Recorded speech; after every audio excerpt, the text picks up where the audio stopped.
Kennedy. Un assassinat officiellement considéré comme l'acte d'un tireur isolé, mais qui laisse un grand nombre de détails inexpliqués. Oui, dans le cas présent, le faisceau de faits troublants, d'incohérences, d'invraisemblances est carrément énorme, il faut le dire. Et ça me paraît rendre la fable officielle assez difficile à croire en l'état. Ce n'est pas l'avis de mon invité, André Caspi, que vous connaissez bien. Alors je suis impatient d'entendre les explications dont lui dispose.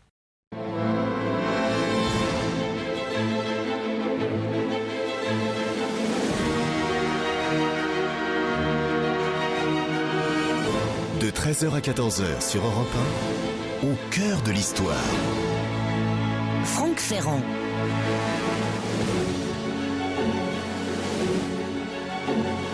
Il y a 1 an et demi, je recevais dans ce même studio Laurent Geoffrin, auteur d'un ouvrage sur la saga des Kennedy, et qui nous expliquait vers la fin de l'émission qu'à son avis, le président, en novembre 1963, n'avait pas été victime d'une conjuration.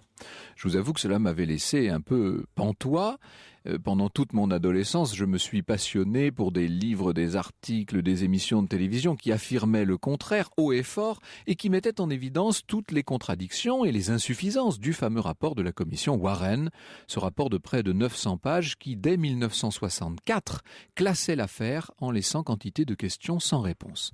En même temps, et c'est la raison pour laquelle je n'ai personnellement jamais traité ce sujet, ni à la radio, ni en conférence, la raison aussi pour laquelle je ne l'ai pas intégré à notre semaine spéciale, le dossier est si complexe, les éléments à mettre en relation si nombreux et contradictoires, les témoignages si différents, les pistes tellement multiples, les données dont il faudrait disposer tellement inaccessibles parfois, les dernières pièces du dossier Warren seront communiquées au public en 2017, qu'on serait bien en peine de conclure à une solution définitive. Que l'assassinat de Kennedy ne soit pas le seul fait d'un tireur isolé, qu'il y ait eu un grand nombre de manipulations autour de cette affaire, manipulations directes ou indirectes, et qu'il y ait eu par conséquent des commanditaires de l'attentat, cela me paraît, pour ma part, assez probable. Mais je dois reconnaître qu'en dépit de ma grande habitude des énigmes historiques, ça fait quand même plus de 30 ans que je me passionne pour ce genre de choses, et malgré d'innombrables lectures sur le sujet, je reste incapable à ce jour de vous fournir une version cohérente et complète du drame, et que pour moi ce dossier laisse une place importante au doute. Ce qu'il faut rappeler d'entrée de jeu, c'est que la commission Warren, heureusement pour la démocratie américaine d'ailleurs, n'a pas été la seule à mener officiellement une enquête sur l'attentat de Dallas. Ont aussi travaillé sur le sujet le procureur général Ramsey Clark en 1968, c'est-à-dire après le départ de la suspecte administration Johnson, la commission d'enquête présidentielle nommée par le président Ford en 1975 sur les activités de la CIA, c'est la fameuse commission Rockefeller qui a étudié les services secrets des années 60, gravement mise en cause par le New York Times à l'époque, et surtout, en 1979, une commission d'enquête de la Chambre des représentants, le HSCA, House Select Committee of Assassinations au pluriel, car ce comité enquêtait aussi sur le cas du pasteur King. Je me rappelle la magnifique série documentaire établie aux États-Unis à partir du rapport de cet aréopage. C'était un travail d'investigation de première qualité et tout à fait digne d'exemple. Or, et c'est où je veux en venir, si les 2 premières commissions reprennent globalement les conclusions du juge Warren, tout en dénonçant les insuffisances de son rapport d'ailleurs, les conclusions du HSCA, en revanche, sont bien différentes. Ce jour-là, affirment les enquêteurs du Congrès, 4 coups de feu au moins, et non 3 comme dans la version officielle, ont été tirés sur la voiture présidentielle, 3 par le tueur reconnu, Oswald, et un 4e tiré face à la voiture. Et les conclusions sont formelles. Sans l'intervention de ce 4e tir, pour ne rien dire d'autres tirs éventuels, il serait impossible d'expliquer le parcours balistique des projectiles ayant non seulement tué le président, mais aussi blessé le gouverneur Connolly. C'est toute la question de la célèbre balle magique, vous savez, la pièce à conviction 399 du dossier, qui serait censée avoir ricoché, changé 3 fois de trajectoire, zigzagué de manière erratique avant de se retrouver providentiellement sur un chariot d'hôpital. Vraiment une histoire assez dure à gober. Il est, disent les experts de 79, il est inévitable qu'il y ait eu un tireur en avant du véhicule, presque face à la trajectoire d'Oswald. C'est donc un 2e homme, au moins, donc une conjuration, pour ne pas employer le mot de complot, qui, vous savez, dans notre société française est devenu une sorte de gros mot. Une parenthèse à ce propos, vous savez, quand on parle de la fameuse balle magique, aux États-Unis, ça captive tout le monde ou presque, et même des gens très bien, j'en atteste. En France, les personnes dites sérieuses haussent les épaules. Pourquoi, au pays de Descartes, tout ce qui est un peu mystérieux fait-il sourire les élites ? La réponse est sans doute dans la question. J'ai bien dit au pays de Descartes. Vous l'aurez compris, sur l'assassinat de Kennedy, j'ai moins de certitudes que de doutes et aucune théorie valable à vous proposer. Plutôt donc que d'inviter un des nombreux tenants de l'assassinat commandité, j'ai préféré inviter notre grand spécialiste des États-Unis, André Caspi, dont je sais qu'il ne croit pas à la thèse d'une conjuration et dont nous allons examiner ensemble un certain nombre des questions qui sont restées en suspens. Et puis, à la fin de l'émission, je recevrai, pour notre plus grand plaisir, le romancier Maxime Chatham, qui, lui, est convaincu de la réalité du complot. Ouf!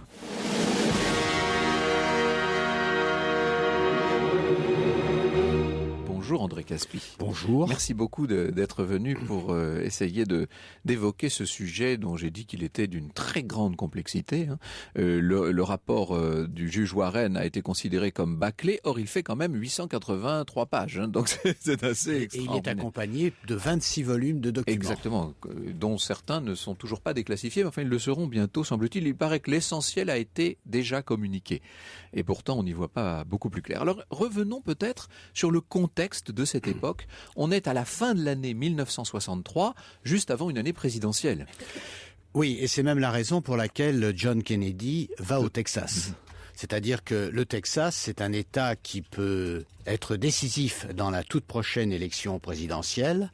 Le vice-président Lyndon Johnson est lui-même un politique du Texas, mais d'un autre côté, les démocrates du Texas sont divisés. Par conséquent, John Kennedy va au Texas pour être vu, pour raccommoder les factions du Parti démocrate. Et je crois que ce qu'il faut bien comprendre, c'est que précisément, il est à Dallas pour être vu, applaudi et pour voir. C'est la raison pour laquelle il circule en voiture décapotée, ce qui, depuis cette époque, alors on a fait est absolument impossible à un président des États-Unis.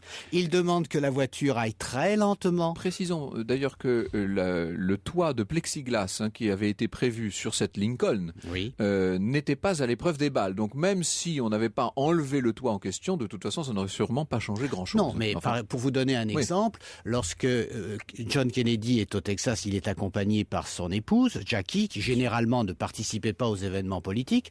Il a voulu qu'elle soit là parce qu'elle est populaire. Et il a voulu également qu'elle ne porte pas ses lunettes de soleil pour qu'on puisse la voir. Donc c'est véritablement une démonstration médiatique à laquelle le président Kennedy se livre. Alors ça, c'est pour la politique intérieure. Sur un plan international, on est évidemment à une période très tendue. On n'est pas très longtemps après la crise de Cuba, la crise des fusées qui a eu lieu 1 an plus tôt. Et on est en plein bras de fer avec Cuba, une fois de plus. Et surtout, il y a la question, évidemment, du Vietnam qui se pose. Alors, il y a d'une part la question de Cuba qui n'est pas terminée, puisque il est vrai que la crise des missiles date d'octobre 1962, mais il n'empêche que entre 1960 et 1965, la CIA a mis sur pied 8 tentatives pour assassiner Fidel Castro. Oui.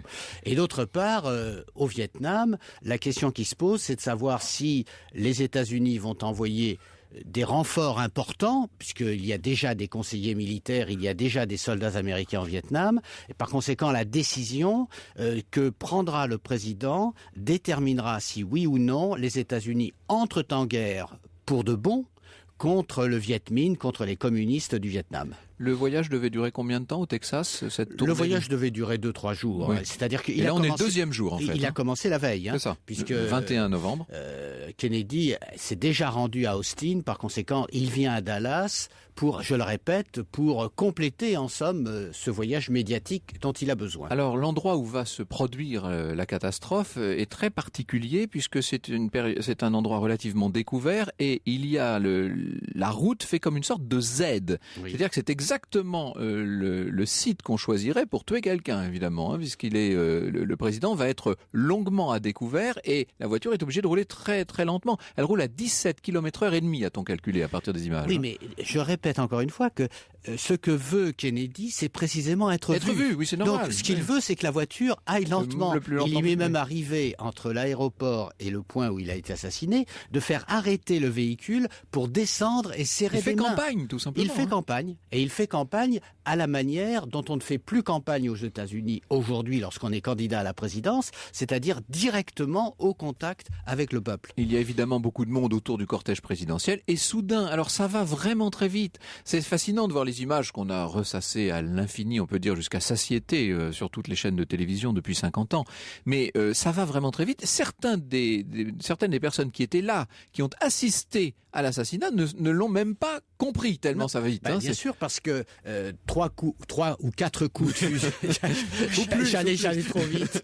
Disons que des coups de feu éclatent, le président est mortellement blessé, donc immédiatement la voiture démarre en direction de l'hôpital. Alors, on voit Jackie Kennedy qui monte sur le capot arrière de la limousine d'ailleurs. Oui, parce qu'elle est affolée, c'est-à-dire qu'elle ne sait plus quoi faire. Et c'est un garde du corps qui la remet dans la voiture. Et d'un autre côté, elle s'est aperçue que, faut donner ce détail horrible, qu'une partie du cerveau de son mari a jailli du crâne et par conséquent, elle est dans un état d'épouvante extrême. L'attentat a eu lieu à 12h30. Et alors très vite, on emmène le président à l'hôpital, bien entendu, toute sirène hurlante, et à 13h, il est mort. À 13h, il est déclaré mort. Il est déclaré mort par les chirurgiens qui ont tenté de le sauver en pratiquant une opération sur la trachée artère. Et précisément, c'est cette opération qui va détruire une partie des preuves. C'est-à-dire qu'au fond, on ne sait plus s'il a été atteint par derrière ou par devant. On ne sait pas où est l'entrée de la balle. Et en même temps, il aurait très bien pu être atteint des deux côtés, c'est-à-dire à la fois par derrière et par devant. Le corps va être rapatrié à Washington, ce qui d'ailleurs est une entorse à la procédure. Mais enfin, c'est le président des États-Unis. Oui, c'est une entorse à la procédure parce qu'un homicide qui est commis au Texas doit être jugé par les autorités du Texas. Et à l'époque, un attentat contre le président n'était pas considéré comme un attentat fédéral. Par conséquent, cela relevait des autorités du Texas. Je précise que depuis, la loi a changé et que tout attentat contre un président est un attentat fédéral. Très vite, on va désigner le coupable. Il s'appelle Lee Harvey Oswald et sa tête va faire la une de tous les journaux de la planète. L'histoire sur Europe 1, c'est avec Franck Ferrand. Et nous revenons aujourd'hui sur Europe 1, sans doute sur l'une des plus grandes énigmes de l'histoire contemporaine, l'assassinat de Kennedy, Franck. Et oui, l'assassinat du président Kennedy, c'était le 22 novembre 1963. Il y aura donc bientôt 50 ans. À mon avis, vous n'avez pas fini d'en entendre parler, mais je suis ravi que nous soyons parmi les premiers à le faire cette année, parce qu'après, évidemment, il y aura sans doute un effet de saturation. Alors, Lee Harvey Oswald est très vite livré en pâture à la presse, à l'opinion. On le désigne comme le coupable. C'est la police il faut bien dire que c'est la police de Dallas qui fait ça, ce ne sont pas les agents fédéraux. C'est la police de Dallas, c'est-à-dire qu'il y a 2 raisons pour arrêter Lee Harvey Oswald. La première, c'est qu'un contrôle est fait pour savoir qui était dans le bâtiment d'où les coups de feu ont été tirés. Ce bâtiment, c'est une sorte de grande réserve où se trouvent les livres scolaires de l'État, ce qu'on appelle le documentary. Alors, on arrive à repérer tous les participants, tous les présents dans ce bâtiment. Lee Harvey Oswald manque. Et d'autre part, un peu plus loin, Lee Harvey Oswald est arrêté par un agent de police de Dallas. Il tire sur cet agent de police, il le tue. Par conséquent, puisqu'il a tué cet agent de police et qu'il ne veut pas être reconnu, en somme, le second crime permet de comprendre le premier. Alors le site en question, c'est le Depository, pardon. Alors le problème avec cet assassinat, c'est que, en tout cas si l'on en croit les rapports qui ont été faits après ceux de Warren, la commission Warren va recueillir le témoignage d'un chauffeur qui s'appelle Jack Tatum, qui se trouvait à plus de 50 mètres, à 52 mètres exactement d'Oswald au moment de cet attentat contre le policier, et qui a vu la scène dans son rétroviseur. Alors qu'on a 2 autres témoignages, celui d'un hispanique, Domingo Benavides, et celui d'une femme de couleur, Aquila Clemens, qui tous les deux étaient à moins de 15 mètres, à respectivement 12 et 14 mètres de la scène, et qui n'ont pas du tout identifié Oswald comme l'assassin. Sauf que ce qu'il y a d'incroyable, c'est que dans la commission Warren, on retient le témoignage du chauffeur et pas les 2 autres témoignages. Donc ça fait partie quand même des irrégularités un peu étranges. Il y a beaucoup d'irrégularités dans la commission Warren. D'abord parce que la commission Warren n'a pas reçu tous les renseignements dont disposait le FBI. Elle n'a pas reçu non plus tous les renseignements dont disposait la CIA, bien qu'il y ait eu au sein de la commission Warren, l'ancien directeur du FBI, de la CIA, c'est-à-dire Allen Dulles. Mais cela veut dire au fond que la commission Warren essaye de rassembler les différents témoignages.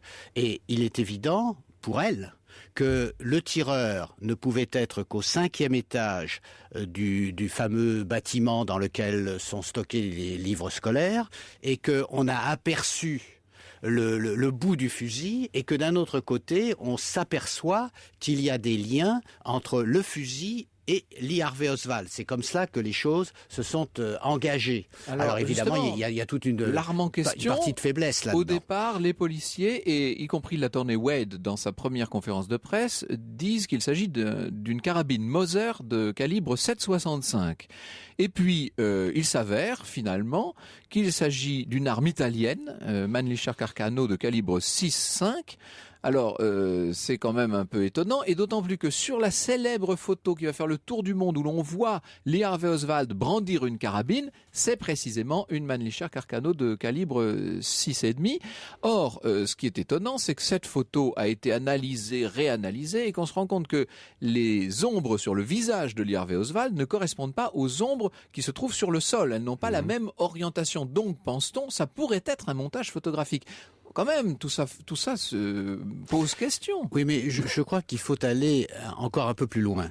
La véritable raison pour laquelle on ne sait pas si c'est vraiment Lee Harvey Oswald, c'est que 48 heures plus tard, Oswald est assassiné à son tour. Oui. C'est-à-dire que le présumé assassin assassiné fait que, en fin de compte, il n'y a pas de procès Oswald. Donc il n'y a pas d'enquête qui soit approfondie, sauf l'enquête de la commission Warren. Et alors, il est assassiné par un certain Jack Ruby, qui va mourir en prison en 1967, officiellement d'un cancer. Je dis officiellement parce que ça aussi s'est mis en cause. On sait que ce Jack Ruby appartenait au crime organisé, oui. Et qu'il a déclaré à 2 enquêteurs de la commission Warren qui étaient venus l'interroger en prison qu'il craignait beaucoup pour sa vie. Là encore, c'est un peu étrange. Oh, il a dit beaucoup de choses, Jack Ruby. Il a aussi dit qu'il avait assassiné Lee Harvey Oswald pour éviter à Jackie Kennedy un procès particulièrement pénible dans lequel elle aurait été obligée de témoigner contre Lee Harvey Oswald. Mais je crois que Jack Ruby est avant tout un menteur. C'est un mafieux, disons-le. Oui, c'est un gangster. C'est-à-dire qu'il a été envoyé à Dallas par les gangs de Chicago pour monter des entreprises que la morale réprouve, mais qui rapportent beaucoup. Ce qui fait que Jack Ruby, c'est un homme de seconde main, c'est un second couteau, ce n'est pas un homme qui compte. Sauf que, il a commis un acte qui est quand même décisif, c'est qu'il a assassiné devant les caméras de la télévision Lee Harvey Oswald. Tout le monde l'a vu, ça c'est incontestable. Et je crois que ce qu'il faut bien retenir, c'est que en 1963, il n'y a pas de caméras de télévision qui filment l'assassinat de Kennedy. Les seuls documents photographiques dont on dispose sont ceux d'un caméraman amateur qui vient d'acheter sa caméra, qui ne sait pas s'en servir. Qui était un artisan tailleur du quartier. Et qui réussit malgré tout quelques photos historiques. Déterminante, sauf que une partie des photos décisives manque. À chaque fois que ce serait intéressant, ça disparaît du cadre. Oui, parce qu'à chaque fois, il y avait un arbre au milieu et qu'il n'a pas su déplacer son appareil. Mais cela veut dire en somme qu'il manque des éléments essentiels pour avoir des certitudes. Alors évidemment, tout ce que nous racontons là fait penser à un film français connu, c'était I comme Icare, vous vous rappelez, avec Yves Montand, qui était tiré bien entendu de toutes les questions que nous sommes en train de nous poser et qu'on continue, vous voyez, de se poser 50 ans après les faits. Alors dans un instant, ce que je vous propose, c'est justement d'aller faire un saut de 50 ans en arrière et d'entendre ce qui se passait ce soir-là sur l'antenne d'Europe 1. À l'époque, on disait d'Europe numéro 1. Europe 1. Un très bel été sur Europe 1 avec votre émission cinéma. Ce soir, Secret de tournage, Bruno Kras nous fait découvrir les dessous de tournage d'un grand film français. Il reçoit ce soir Isabelle Adjani et Jean Becker. Rendez-vous à 21h30, Secret de tournage sur Europe 1. Europe 1. Le récit de Franck Ferrand. Nous vous proposons maintenant un flashback il y a 50 ans et nous revivons l'assassinat de Kennedy sur l'antenne d'Europe numéro 1. Et oui, les plus fidèles de nos auditeurs ont peut-être le souvenir d'avoir entendu ce que nous allons diffuser maintenant. C'était donc sur l'antenne d'Europe numéro 1. Il était 19h55 le soir du 22 novembre 1963.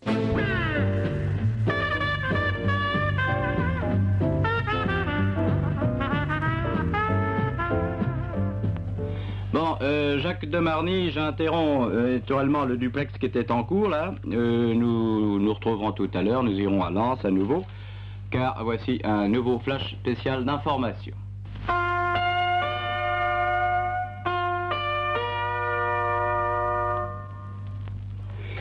Il y a quelques minutes, nous vous avons annoncé que le président Kennedy avait été victime d'un attentat à Dallas, au Texas. Nous commençons à avoir quelques informations, quelques précisions sur les circonstances de cet attentat. Le président Kennedy, qui se trouvait en visite à Dallas, la capitale du Texas, traversait un quartier de la ville en voiture. Il était avec le gouverneur du Texas lorsque un inconnu s'est précipité vers la voiture et a tiré plusieurs coups de revolver dans sa direction. Le président Kennedy a été, semble-t-il, atteint par un ou deux projectiles, on ne sait pas encore exactement. Toujours est-il que plusieurs témoins, et notamment des photographes de presse, l'ont vu qui saignait à la tête. Le président Kennedy s'est soulevé dans sa voiture et ensuite il s'est accroché à sa femme qui s'était précipitée vers lui, et Madame Kennedy a crié « Oh non, oh non ». Ensuite, tout s'est passé très vite. Le président Kennedy a été emmené à l'hôpital de Dallas, au Texas, où il se trouve actuellement. Pour le moment, c'est tout ce que l'on sait de nouveau sur les circonstances de cet attentat contre le président Kennedy à Dallas. Vous percevez bien l'émotion dans la voix de Claude Guillaumin. Alors le lendemain, notre antenne diffusait un document. C'était la voix d'un journaliste de Radio Dallas, témoin de la fusillade sur le président Kennedy. Il raconte en direct ce qu'il voit. Alors voici ce document traduit à l'époque par le journaliste d'Europe numéro 1. Passez-moi l'antenne. Passez-moi l'antenne, c'est fait ? Nous sommes près de la chambre de commerce. Le cortège arrive. Je vois de très nombreuses motos, des motos de police. Il y a eu un appel sur les radios de police pour demander à toutes les unités du quartier de rejoindre le défilé. Il s'est passé quelque chose. Il semble qu'il y ait eu une fusillade. La voiture du président arrive vers nous, je la reconnais. Je vois Madame Kennedy assise, toute droite. Il y a un agent des services secrets allongé sur la voiture. Il semble que le gouverneur et Mme Connally sont dans la voiture avec le président et Mme Kennedy. On ne peut pas dire qui a été touché, si même quelqu'un a été touché, mais apparemment il se passe quelque chose de grave, de très grave. Je suis derrière le cortège, j'essaie de le suivre sur le chemin de l'hôpital. L'homme des services secrets est toujours sur la voiture avec, semble-t-il, le président et Mme Kennedy. Et aussi le gouverneur et Mme Connally. Au moment où je parle, on ne peut dire si c'est une, deux ou les 4 personnes dans la voiture qui sont victimes des coups de feu. Alors très vite, on a vraiment l'impression d'y être. Nous vous le disions avec André Caspi, très vite est appréhendé celui que la police présente comme le coupable, Lee Harvey Oswald. Un policier américain raconte au micro de Philippe Alfonsi comment la police est remontée jusqu'à lui. Tout d'abord, nous avons un certain nombre de témoins qui ont vu l'homme au fusil au 6e étage du building. Ils ont désigné la fenêtre d'où les coups de feu avaient été tirés. On a trouvé les empreintes digitales de Lee Oswald. Le fusil était caché à ce même étage, derrière des boîtes. Il a été identifié, ce fusil, comme celui d'Oswald. Tout de suite après l'assassinat du président Kennedy, un officier de police a vu Oswald sortir du building d'où étaient partis les coups de feu. Il l'a interpellé, mais un directeur qui travaille dans cette maison s'est interposé. Il a dit Oswald travaille ici, sa présence est normale. Ensuite, on a entendu parler de Oswald au moment où il a pris dans la rue Lamarck un autobus. Il est monté dans cet autobus, il a annoncé à tout le monde le président des États-Unis a été tué. Ensuite, Lee Oswald a éclaté de rire en racontant comment le président avait été tué. À une question, M. Wade répond, à aucun moment Lee Oswald n'a reconnu qu'il était l'assassin du président Kennedy. L'enquête n'est pas terminée. Elle continue. Oui, elle continue. En ce qui concerne Lee Oswald, elle n'ira pas bien loin, ne serait-ce que parce que 2 jours après, le présumé assassin est assassiné à son tour. Julien Besançon était présent au moment du drame et il nous raconte comment Lee Harvey Oswald s'est fait tirer dessus. Lee Oswald allait être transféré à la prison de Dallas. Il y avait dans une petite pièce attenante au bureau du shérif de Dallas un certain nombre de journalistes qui prenaient des photos. Il y avait là une 40aine de personnes pour autant que j'ai pu voir et il y avait une petite cohue dans cette pièce qui n'était pas très très grande.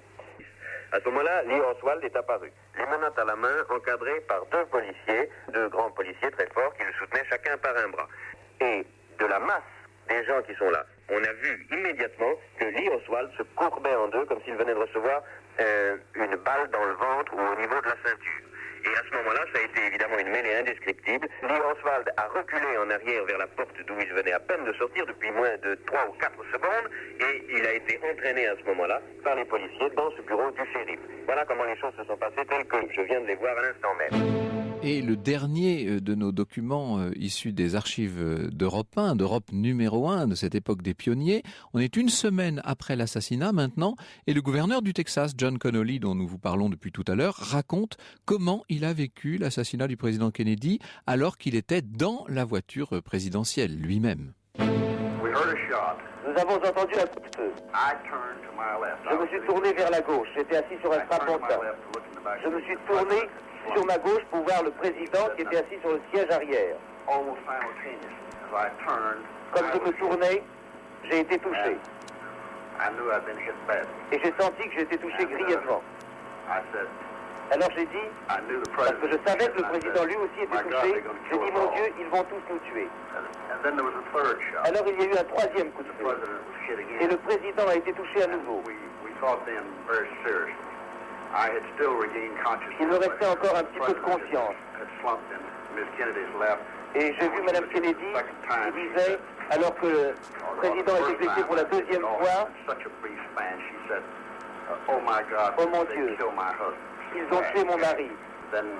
Alors, après le troisième coup de feu, la dernière chose dont je me souviens, c'est que le chauffeur et l'homme des services secrets parlaient ensemble et qu'ils ont reçu par radio l'ordre de gagner au plus vite l'hôpital. Vous savez, en l'espace de quelques instants, tout a été changé. Merci beaucoup à Marion et Guillaume pour ce bouquet de témoignages qui, vous l'avez vu, nous a replongé 50 ans en arrière. Jusqu'à 14h sur Europe 1. Plongez au cœur de l'histoire avec Franck Ferrand. Et jusqu'à 14h sur Europe 1, nous nous intéressons à l'assassinat du président Kennedy qui fait vivement réagir nos auditeurs. Et oui, avec des réactions de qualité. En tant qu'architecte, nous dit Alain Michel, j'ai été amené à construire à Dallas, donc dans les années 90.